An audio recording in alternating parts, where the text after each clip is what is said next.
I thought I'd go for something a little different for the background today. It is day 9 of opening fortune cookies to celebrate Year of the Dragon, the Lunar New Year. Yeah, that's a heck of a dragon. That's a brooch, a pin. So they say. I'm not entirely convinced it's real. But anyway, that's some. Look at the teeth. Ooh, Chompers. Alright, ooh, name for the dragon. Hello, Chompers. Alright, so the past 2 videos I did, because I'm droning on and on, we didn't get to do the backs of the fortunes. Let's do that now. The first one from day 7 amuses me because it can be interpreted sarcastically. Please. Pause it if you need to keep it on longer. I'm very limited in time. Alright, yesterday was day 8. Good afternoon. Yeah, I don't pronounce them on camera, because that's not a trauma anybody needs. So we've got 3 to choose from. This one's really busted up, actually. Shall we do the busted up one? Why not? Let's do the busted up one. And we'll have those in reserve in case this one's terrible. Alright. It's pretty much open for us already. Do we have it right side up?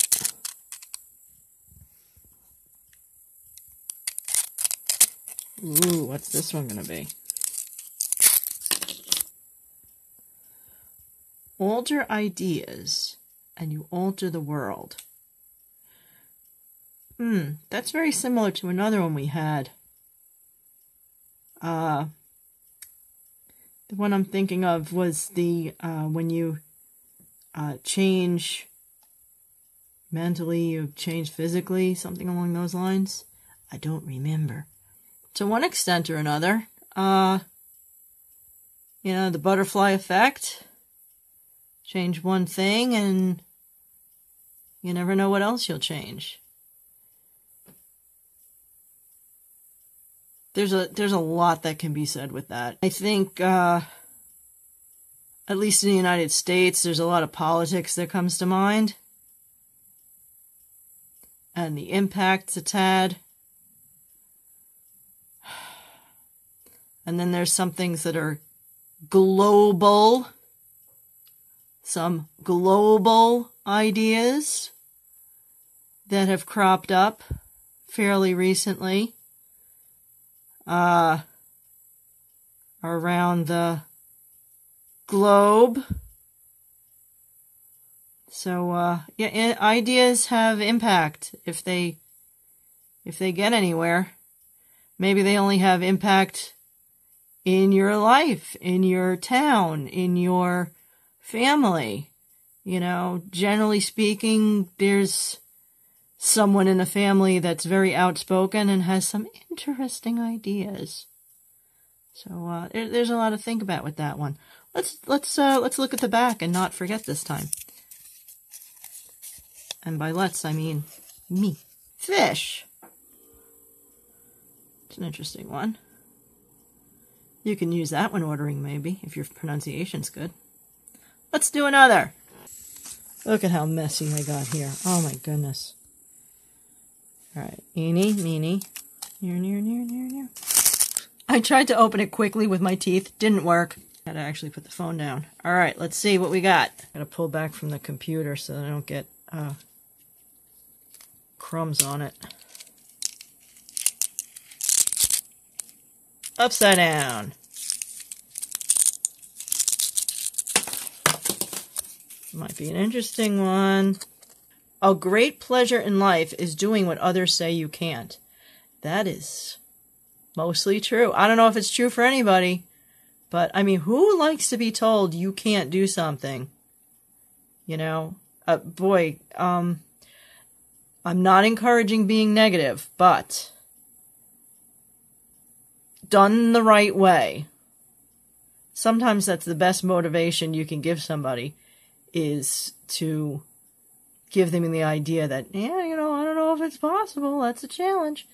It depends on the person. I'm not going to call anybody out, of course, but there was somebody who would do that to their kids in a very negative way. Not encouraging at all, but just, you'll never be able to do that. That's not good. That does not help. That is not the way to motivate people. It's got to be done in a positive manner, if you do it at all. So, please don't discourage people from living their dreams or doing what they want, or, it's not a bad thing to point out challenges and, say, wow, this is really going to be something when you overcome such and such thing. But yeah, there are times, and there's ways of doing it that it can be very motivating when people don't believe you have the capability of doing something. Sometimes it can be over a long period of time.